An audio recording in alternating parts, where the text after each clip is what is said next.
जी नमस्कार दोस्तों, एक बार फिर से स्वागत है आपके अपने चैनल मैथ लाइव 2.0 में, जहां हर दिन शानदार ट्रिक के साथ और एक बेस्ट अप्रोच के साथ प्रत्येक दिन आरआरबी टेक्नीशियन और एलपी ग्रुप डी एनटीपीसी के एग्जाम को देखते हुए मैथ सेक्शन का तगड़ा तगड़ा क्वेश्चन और तगड़ा तगड़ा ट्रिक के साथ हर दिन आपके सामने प्रेजेंट किया जाता है। और आज जो है प्रैक्टिस सेट सेकंड है, इसके पहले प्रैक्टिस सेट 1 कराया जा चुका है और कुछ आपका जो वीडियो है वो चैप्टर वाइज भी मैंने आपको दिया था, तो वहाँ से आप देखे होंगे। बहुत ही शानदार तरीके से और एक बेस्ट अप्रोच के साथ आज का सेशन होने वाला है। सबसे आसान तरीका से आप देखेंगे कि कैसे सवाल को चटकाया जाता है, और ये वो क्वेश्चन है जो आपके एग्जाम में प्रीवियस ईयर में पूछा हुआ है। पिछला साल 2018 में जो एग्जाम हुआ था उसमें ये क्वेश्चन पूछा हुआ है, ठीक है। तो उसी क्वेश्चन को मैंने लेकर आया है ताकि आपका प्रैक्टिस बना रहे और आपको लेवल पता चल जाए कि किस टाइप का और कितना लेवल का क्वेश्चन आपके एग्जाम में आता है, ठीक है। बने रहेगा अंत तक, हर क्वेश्चन से आपको कुछ ना कुछ सीखने को मिलेगा, ठीक है। और आगे बढ़ने से पहले आपसे रिक्वेस्ट है कि सब लोग लाइक कर दे, ज़्यादा से ज़्यादा अपने दोस्तों के पास शेयर कर दे जिस ग्रुप में आप एक्टिव हो, ठीक है। और चैनल पर पहली बार हो, चैनल को सब्सक्राइब करके रखें ताकि आने वाले हर क्लास का नोटिफिकेशन आपको प्रॉपर रूप से मिलता रहेगा, ठीक है। सीधे चलते हैं सवाल पे, और ये रहा आज का पहला सवाल। ये प्रीवियस ईयर का सवाल है ना, रेलवे ने जो पिछले साल एग्जाम में पूछा था वही सवाल है। अब ट्रिक देखिएगा, बोला है कि दी गई श्रृंखला में अगली संख्या क्या होगी। यहाँ इसका मतलब यहाँ क्वेश्चन मार्क की जगह पर क्या आएगा, तो तरीका देखिए। अच्छा देखिए, 0 है, ठीक है, 0 लिख देते हैं। 1 जो है वो 1 का एक स्क्वायर है, ठीक है, 1 का क्यूब लिख सकते हैं। 4 जो है वो 2 का एक स्क्वायर है। 27 जो है वो 3 का क्यूब है। उसी तरह 16 जो है 16 जो है वो 4 का एक स्क्वायर है। उसी तरह आगे देखिए, अगर 125 तो 5 का क्यूब है, और 36 जो है वो 6 का एक स्क्वायर है। इसका मतलब आप देख सकते हैं कि पहले क्यूब, फिर एक स्क्वायर, फिर क्यूब, फिर एक स्क्वायर, फिर क्यूब, फिर एक स्क्वायर। इसका मतलब कि 1 2 3 4 5 6 हो गया, तो आगे 7 आएगा। Cube x wire, cube x wire, cube x wire, तो आगे क्यूब होगा।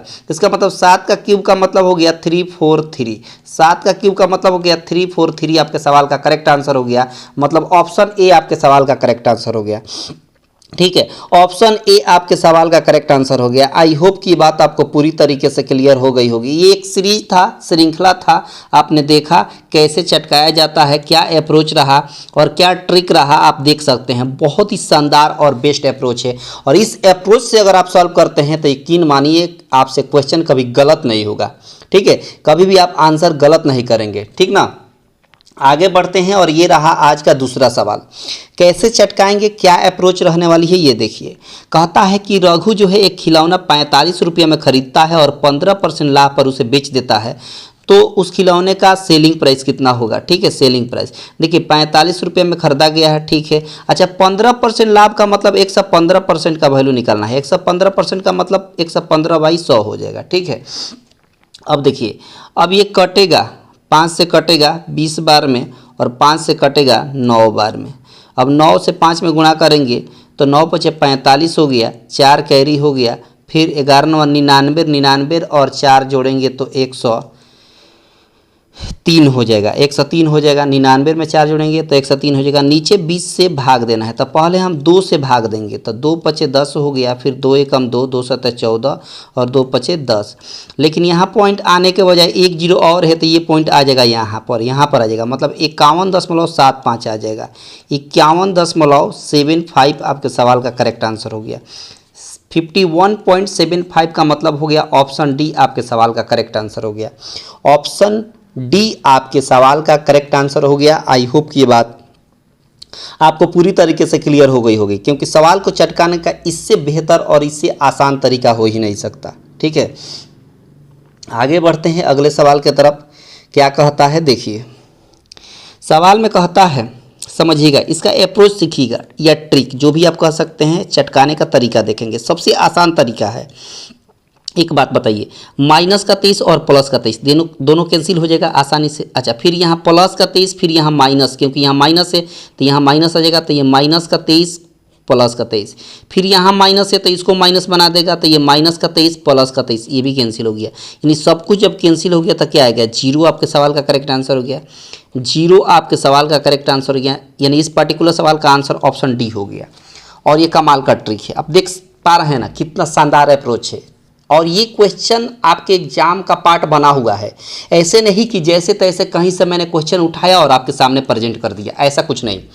ये आप देख सकते हैं, या जिस विद्यार्थी ने आपने एग्ज़ाम दिया होगा आरआरबी एएलपी या टेक्नीशियन का, तो उसमें ये क्वेश्चन आपको देखने को मिलेगा। या प्रीवियस ईयर का आपके पास अगर कोई क्वेश्चन है या क्वेश्चन बैंक है या प्रैक्टिस सेट है, आप देख सकते हैं इसमें पूछा हुआ है। ठीक है, तो जितना क्वेश्चन आप देख पा रहे हैं सब प्रीवियस ईयर का क्वेश्चन पूछा हुआ है।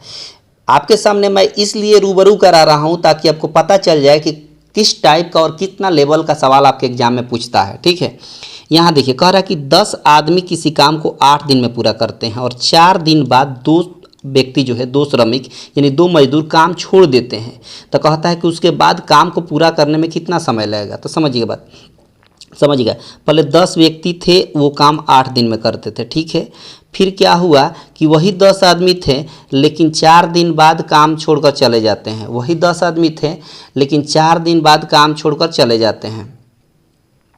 तो 4 दिन बाद अगर काम छोड़ कर जा रहे हैं तो काम कितना दिन में हुआ होगा, 6 दिन में हुआ होगा। ठीक है, प्लस फिर से 10 आदमी जो है, 10 आदमी में से 2 आदमी चले गए, 10 आदमी में से 2 आदमी चले गए तो कितने आदमी बचे, 8 आदमी बचे। तो 8 आदमी कितना दिन में काम करेंगे, तो 1 दिन में। कितना दिन में, 1 दिन में। ठीक है, अब देखिए लेकिन यहाँ 4 दिन बाद छोड़ गए, यानी 4 दिन काम हुआ है। 10 आदमी कितना दिन काम किए हैं, 4 दिन काम किए हैं, तो यहाँ 4 रहेगा। ठीक है, अब देखिए तो यहाँ जो गुणा करेंगे तो कितना हो जाएगा, 80 हो जाएगा। ये 10 चौका 40 प्लस में इधर गया तो माइनस में हो गया और इधर हो गया 8x। इसका मतलब कि घटाएंगे तो यहाँ पर कितना हो जाएगा, 40 हो जाएगा और इधर हो गया आपका 8x हो गया। ठीक है, तो 8 से भाग देंगे तो 8 × 40 मतलब x बराबर 5 हो गया।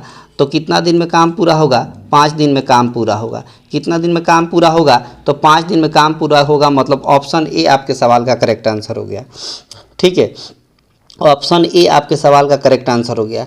आई होप कि ये बात आपको पूरी तरीके से क्लियर हो गई होगी, क्योंकि सवाल को चटकाने का सबसे आसान तरीका यही है, इससे आसान तरीका हो ही नहीं सकता। ठीक है, आगे बढ़ते हैं अगले सवाल की तरफ। अगला सवाल क्या कहता है ये देखिए, समझिएगा कंसेप्ट और ट्रिक देखिएगा। कहता है सवाल में कि एक कविता है, रजिता है और हरिता है, उसका वर्तमान आयु का रेशियो 4:7:9 है। ठीक है, एक कविता है, दूसरा कौन है, रजिता है और तीसरा कौन है, हरिता है। ठीक है, इनके वर्तमान रेशियो का अनुपात दिया है 4:7:9 दिया हुआ है। ठीक है, उसके बाद बोला है कि 8 साल पहले उनकी आयु का योग 56। लेकिन एक बात बताइए, ये जो रेशियो है ये प्रेजेंट रेशियो है, ये जो रेशियो है अभी वर्तमान रेशियो है। तो आपके सामने जो युग होना चाहिए वो भी वर्तमान में भी होना चाहिए, लेकिन ये युग कब का है, 8 वर्ष पहले का है। तो एक बात बताइए, 56 साल बता रहा है, 56 युग बता रहा है तीनों को मिलाकर, लेकिन कब, 8 साल पहले का। लेकिन ये जो रेशियो दिया है ये तो अभी का दिया है, वर्तमान का, तो योग भी वर्तमान में ही लाना पड़ेगा।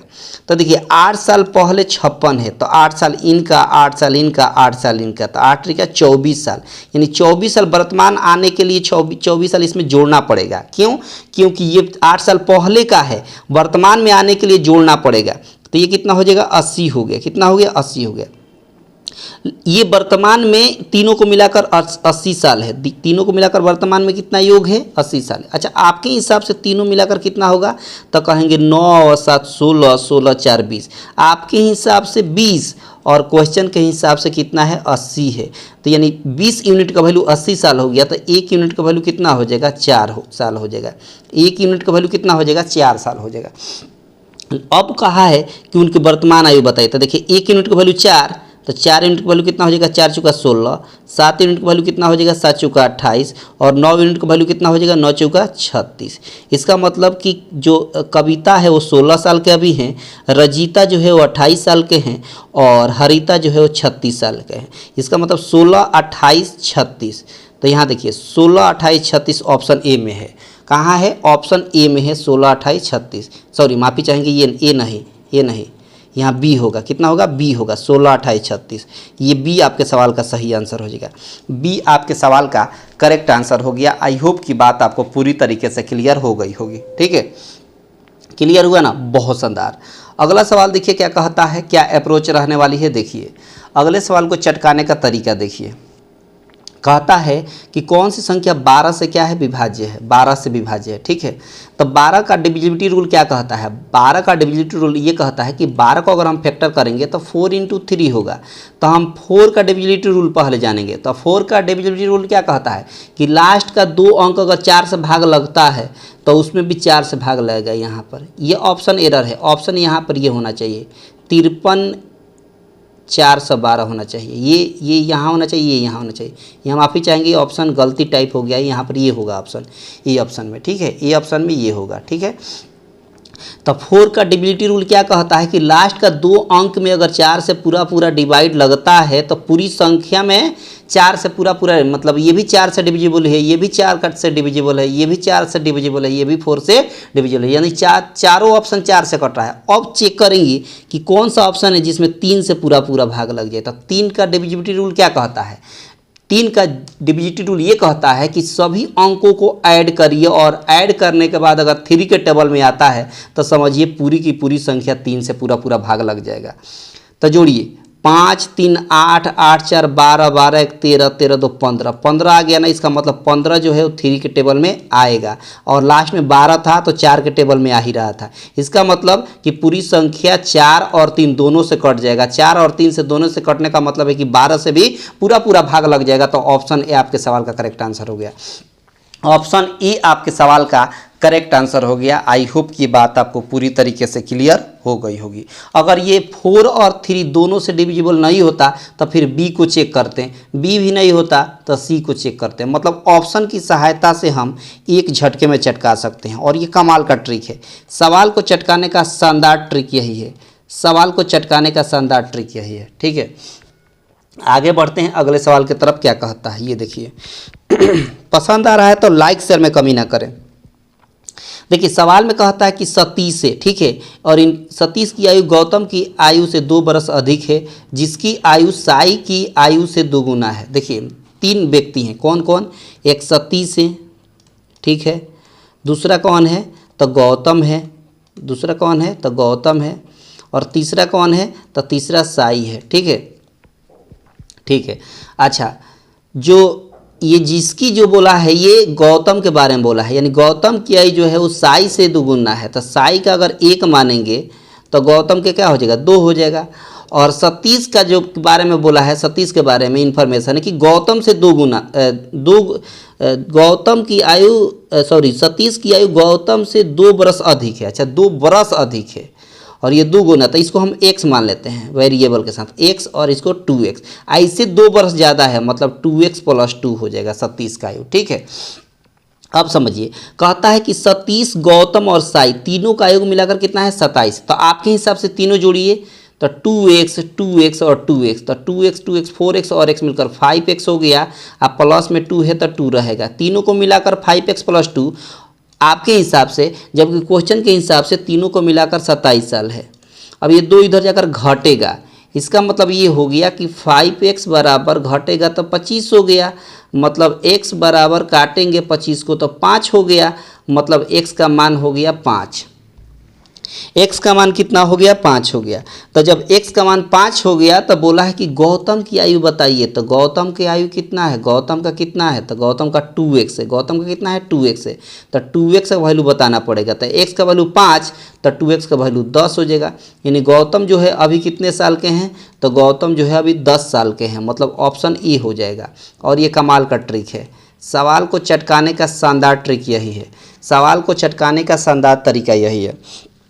क्लियर हुआ ना, बहुत आसानी से और बहुत शानदार तरीके से आप देख पा रहे हैं कि सवाल को कैसे चटकाया जा रहा है, वो भी एक एक झटके में। ठीक है, आगे देखिए अगला सवाल क्या कहता है, क्या अप्रोच रहने वाली है वो ट्रिक देखिए। कहता है कि 24, 60 और 90 का मौसक ज्ञात करें, मतलब HCF ज्ञात करना है। अब शानदार ट्रिक देखिएगा, बहुत शानदार ट्रिक है। इस तरह का ट्रिक अभी आप नहीं देखे होंगे। एक झटके में चटका दीजिएगा, वो भी कैसे, तो कहिएगा ऑप्शन की सहायता से। ऑप्शन की सहायता से एक झटके में कैसे, तो देखिए जब भी आपको HCF पूछे, कितना संख्या का आपसे क्या पूछ दे, मौस यानी HCF पूछ दे, तो तरीका ये है कि ऑप्शन में जाइए और सबसे बड़ी संख्या को ढूंढिए। तो 3, 6, 12, 4 में सबसे बड़ी कौन है, 12 है। अब देखिए क्या 12 के पहाड़े में सब आएगा, यानी 12 के टेबल में सभी आएंगे। तो 12 के टेबल में ये 24 आ जाएगा, 12 के टेबल में 60 आ जाएगा, लेकिन 12 के टेबल में 90 नहीं आएगा, इसलिए ऑप्शन सी नहीं होगा। अब क्या करेंगे, इससे छोटी, जस्ट इससे छोटी, तो जस्ट इससे छोटी ऑप्शन में कौन सा दिख रहा है, 6 दिख रहा है। तो अब 6 से चेक करेंगे, क्या 6 के टेबल में 24 आएगा, बिल्कुल आएगा। 6 के टेबल में 60 आएगा, बिल्कुल आएगा। और 6 के टेबल में 90 आएगा, बिल्कुल आएगा। तो ऑप्शन आपका बी आपके सवाल का करेक्ट आंसर हो गया। बी आपके सवाल का करेक्ट आंसर हो गया। और ये कमाल का ट्रिक है, ये सवाल को चटकाने का शानदार तरीका है, शानदार ट्रिक है। इस तरह के ट्रिक अभी आप नहीं देखे होंगे, ठीक है। जब भी, और ये ऐसा नहीं है कि मैं अपने से ला दिया हूँ क्वेश्चन, बिल्कुल नहीं। मैंने स्टार्टिंग में ही बताया था, ये वो क्वेश्चन है जो रेलवे में आपके प्रीवियस ईयर में पूछा हुआ है। ये वही क्वेश्चन है जो रेलवे ने आपके सामने रख चुका है, ठीक है। तो इस तरह के सवाल आपके रेलवे ने पूछता है। और आपको मैं बता दूँ कि मुझे लगता है कि यही पैटर्न, यही लेवल भी इस बार भी रहने वाला है। इसलिए जमकर तैयारी करें और अपने पैटर्न को समझें, लेवल को समझें, और एक एक झटके में हर सवाल को चटकाना सीखें, ठीक है। आगे देखिए, कहता है सवाल में कि यमन ने किसी वस्तु को 10% की नुकसान में बेच देता है, ठीक है। यदि उसने 57 रुपया ज़्यादा में बेचा होता तो उसे 20% का लाभ होता। तो 30% लाभ के लिए वस्तु को विक्रय मूल्य क्या होना चाहिए, सेलिंग प्राइस। अब शानदार ट्रिक देखिए, शानदार ट्रिक देखिए, आपका दिल खुश हो जाएगा। देखिए अच्छा एक बात बताइए, जब भी कैलकुलेशन करना होता है ना 100% पर करते हैं। जब भी कोई भी कैलकुलेशन करना होता है तो 100% पर। एक बात बताइए, 10% का नुकसान हो रहा है, 10% नुकसान का मतलब क्या हुआ कि 100 में से 10% कम करेंगे तो 100 का 10% कितना होता है, 10 होता है। तो इसमें से 10 कम करेंगे तो कितना हो जाएगा, 90% हो जाएगा। बहुत शानदार। उसके बाद 20% का लाभ प्राप्त होता है। तब अगर 100 बेस हम मान के चलते हैं तो 100 में 20 जोड़ेंगे तो कितना होगा, 120% होगा, ठीक है। अभी दोनों में अंतर बोला है 57 रुपये का। दोनों में कितना रुपये का अंतर बोला है, 57 रुपये। अच्छा एक बात बताइए, आपके हिसाब से दोनों में कितना का अंतर है, तो मेरे हिसाब से दोनों में 30% का अंतर है। मेरे हिसाब से दोनों में 30% का अंतर है, ठीक है। जबकि सवाल में कितना रुपये का अंतर है, 57 रुपया। तो अपनी तुलना 57 से कर देंगे। 3 से काटेंगे 10 बार में, 3 से काटेंगे 19 बार में, 19 3 57 होता है। इसका मतलब ये हुआ कि 10% का वैल्यू कितना हो गया, तो कहेंगे 19 हो गया। 10% का वैल्यू 19 हो गया। अब सवाल में बोला है कि 30% लाभ कमाना है। एक बात बताइए, अगर बेस हम 100 मानते हैं तो 30% लाभ का मतलब 130% हो गया। इसका मतलब कि आपको 130% का वैल्यू निकालना है। कितना परसेंट का, 130% का। अब एक बात बताइए, 100 में कितना से गुणा करेंगे कि 130 होगा, तो कहेंगे 13 से गुणा करेंगे। तो इधर भी हम 13 से गुणा कर देंगे तो हो जाएगा ना, 130% का वैल्यू निकल जाएगा। तो 19 3 57 हो गया, 5 कैरी, 19 से कम 19 और 5 कितना हो गया, 24 हो गया, यानी 247। 130% का वैल्यू कितना हो जाएगा, 247 आपके सवाल का करेक्ट आंसर हो गया। यानी ऑप्शन ए आपके सवाल का करेक्ट आंसर हो गया, ठीक है। ऑप्शन ए आपके सवाल का करेक्ट आंसर हो गया। ऑप्शन बहुत शानदार तरीके से आपको दिख पा रहा है। 190, 228, 222.30 और 247, इसमें से ऑप्शन कौन हो गया, तो ऑप्शन ए आपके सवाल का करेक्ट आंसर हो गया। और ये कमाल का ट्रिक है, सवाल को चटकाने का शानदार तरीका यही है, ठीक है।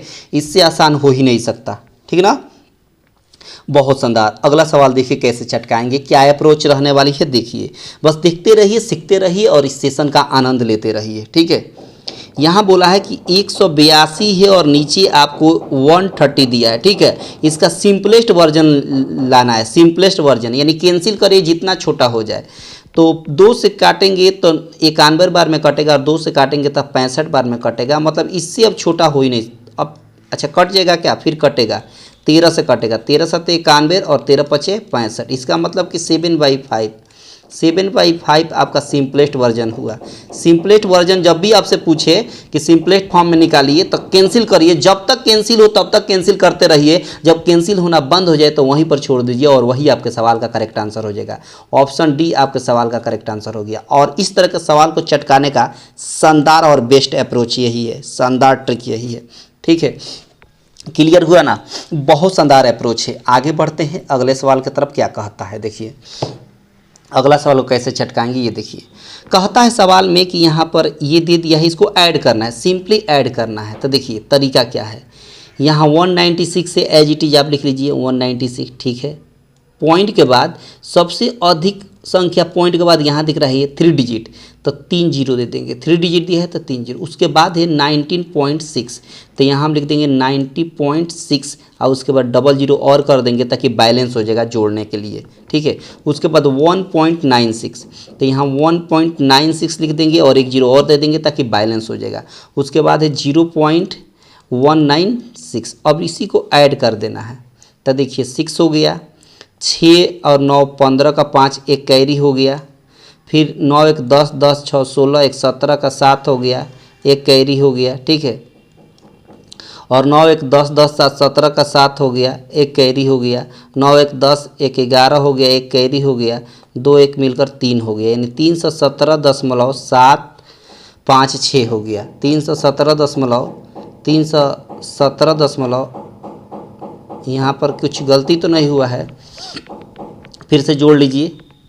196 है, फिर 90.6 है, फिर 1.96 है, 1.96 है और 0.196 है, ऐसे जोड़ लिए। ठीक है, और यहाँ पर कितना हो गया, 17 का 7 हो गया कैरी, 6 1 7 7 और 6 17 कितना हो गया, 9 1 10 10 6 16 1 17 का 7 हो गया, एक कैरी हो गया। ठीक है, 9 1 10, ठीक है 10 1 11 हो गया, एक कैरी हो गया। ठीक है, एक कैरी होगा और एक और एक मिलकर 2 होगा। ठीक है, एक और एक मिलकर 2 हो गया, यानी 217.756। इसका मतलब ऑप्शन ए आपके सवाल का करेक्ट आंसर हो गया। और ये कमाल का अप्रोच है, कमाल का ट्रिक है। सिंपल क्या किया गया कि इसको सजा कर लिख लिया गया और इसको सिंपली जोड़ दिया गया। और इस तरह क्वेश्चन जब आपके सामने आए तो ऐसे ही सजा लें, हड़बड़ी में ऐसे ज़्यादा अप्रोच इधर उधर ना लगाएं क्योंकि गलत हो जाएगा। और एक बार एक भी डिजिट इधर उधर हो गया ना तो फिर आपका आंसर गलत हो जाएगा और वही ऑप्शन में भी रहेगा गलत वाला, ताकि आप जल्दी से गलती कर दें। ठीक है, गलती करने का मौका पूरा एग्जामिनर देता है ना। विद्यार्थियों को सामने क्वेश्चन कुछ ऐसा रखता है ताकि आप गलती करें। ठीक है, तो इससे बचना है। आगे देखिए अगला सवाल। अगला सवाल क्या कहता है, कैसे चटकाएंगे ये देखिए। सवाल में कहता है कि sine theta into cos 90 degree minus, देखिए इसका फॉर्मूला होता है कॉस 90 डिग्री माइनस थीटा का फॉर्मूला होता है साइन थीटा। ठीक है, तो साइन थीटा और साइन थीटा में गुणा करेंगे तो क्या हो जाएगा, sine x y theta, sine x y theta. ठीक है, प्लस है तो प्लस रहेगा। उसके बाद देखिए साइन 90 डिग्री माइनस थीटा बराबर क्या होता है, कॉस थीटा होता है। तो कॉस थीटा और कॉस थीटा मल्टीप्लाई करेंगे तो क्या होगा, कॉस एक्स वाई थीटा होगा। ठीक है, और आप 10th स्टैंडर्ड में पढ़े होंगे, 10th स्टैंडर्ड में क्या पढ़े होंगे कि sine x y theta plus cos x y theta का वैल्यू कितना होता है, 1 होता है। और 1 आपके सवाल का करेक्ट आंसर हो गया। 1 यानी ऑप्शन ए आपके सवाल का करेक्ट आंसर हो गया। और ये कमाल का ट्रिक है, सवाल को चटकाने का शानदार तरीका यही है, इससे आसान हो ही नहीं सकता। ठीक है, आगे देखिए अगला सवाल क्या कहता है, कैसे चटकाएंगे ये देखिए। देखिए सवाल में कहता है यदि एक बिंदु P से O केंद्र वाले किसी वृत्त पर PA और PB दो स्पर्श रेखाएं परस्पर 110 डिग्री के कोण पर झुकी हो तो कोण POA का माप क्या होगा। अब देखिए यहाँ पर एक वृत्त हो गया।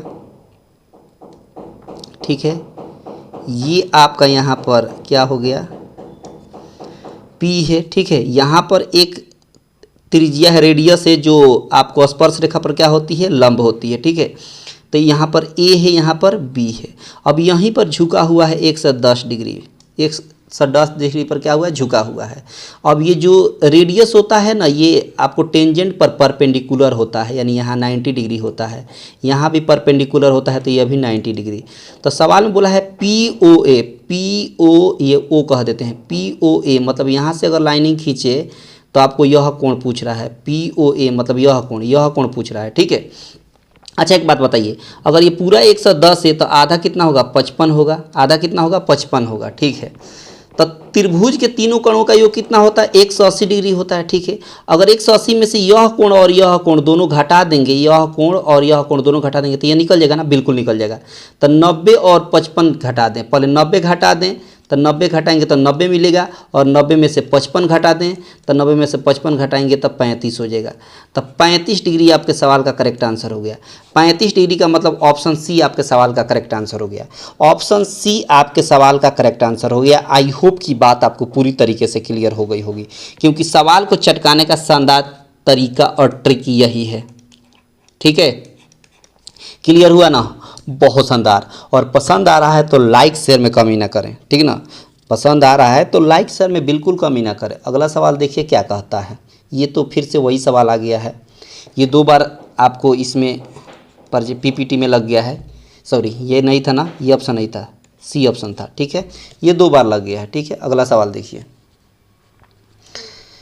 अगला सवाल क्या कहता है देखिएगा। कहता है सवाल में कि पानी और शराब के 2 अलग अलग मिश्रण, जिसमें पानी और शरबत का, पानी और शराब नहीं बल्कि पानी और शरबत है, पानी और शरबत का अनुपात क्रमशः 4:1 और 3:1 है, और उनको 1:2 के अनुपात में मिक्स कर दिया जाता है, मिश्रित कर दिया जाता है। तब बताइए अंतिम मिश्रण में पानी कितना और शराब कितना है, दोनों का रेशियो बता देना है।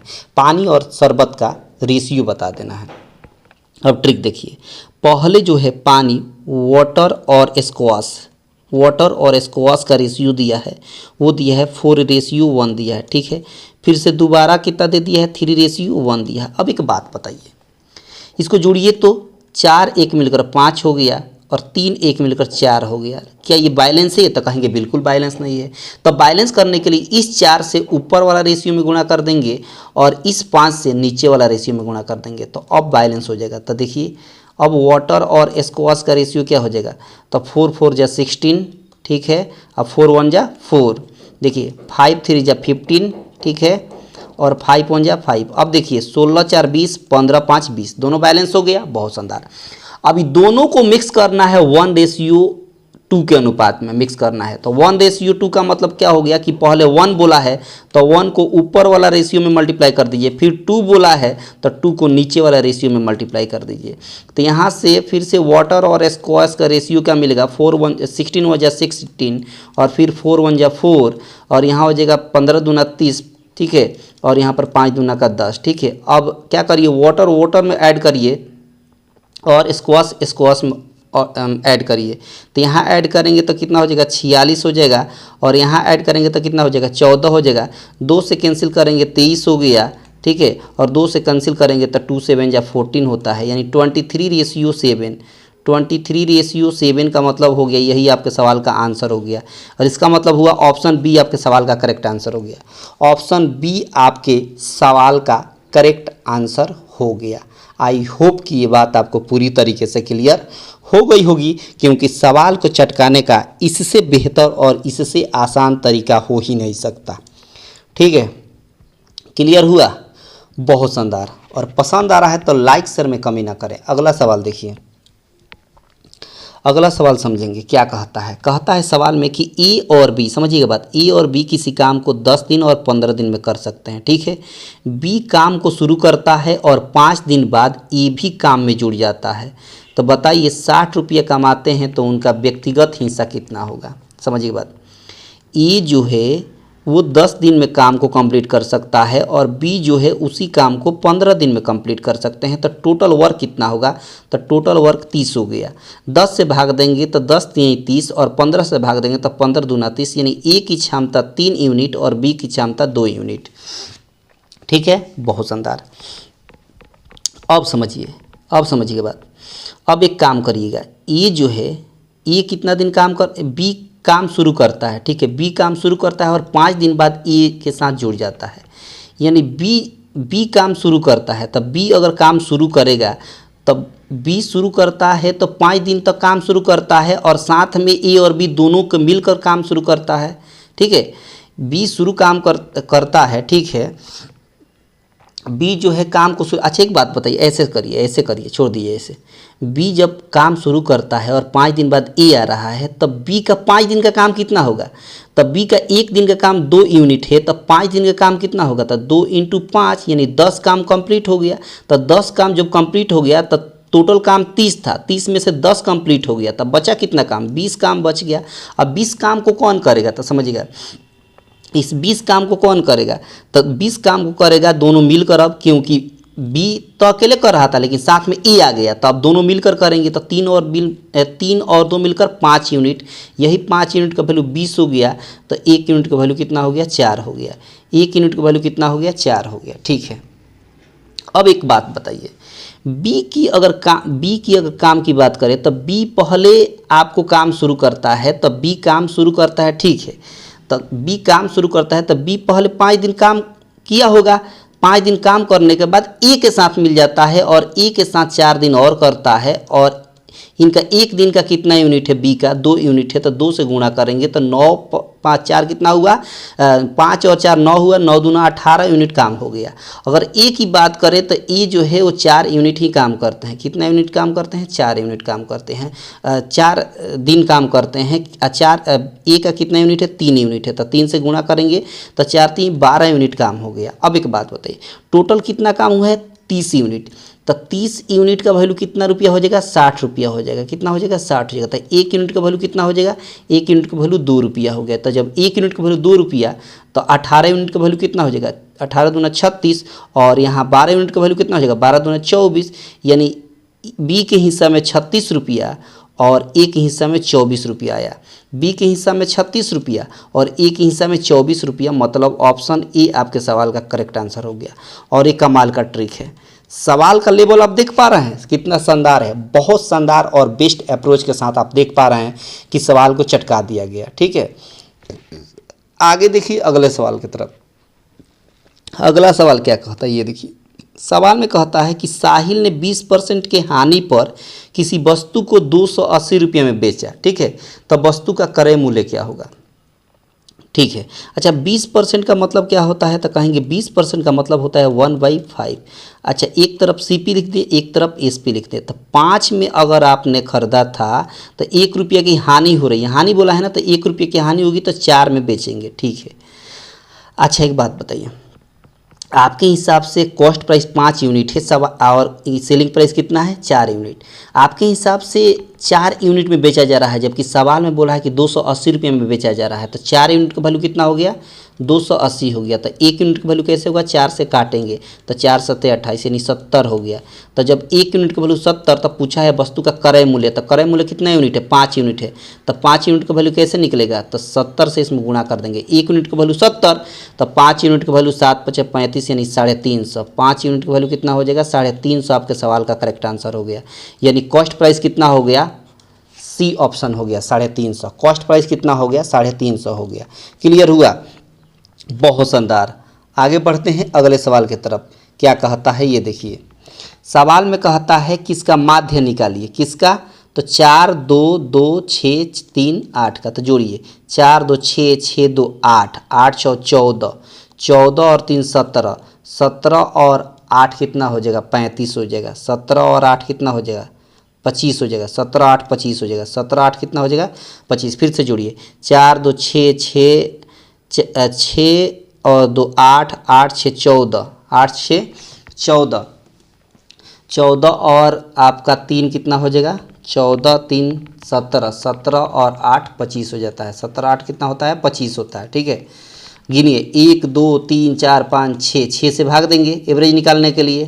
ठीक है, तो ये पॉइंट में 6 चुका 4 पॉइंट 6 चुका 24 6 कम 6 यानी 4.1 आएगा। ऑप्शन एरर है, ऑप्शन एरर है। 4.1 कुछ आएगा, 4.1 कुछ आएगा। ठीक है, क्लियर हुआ ना?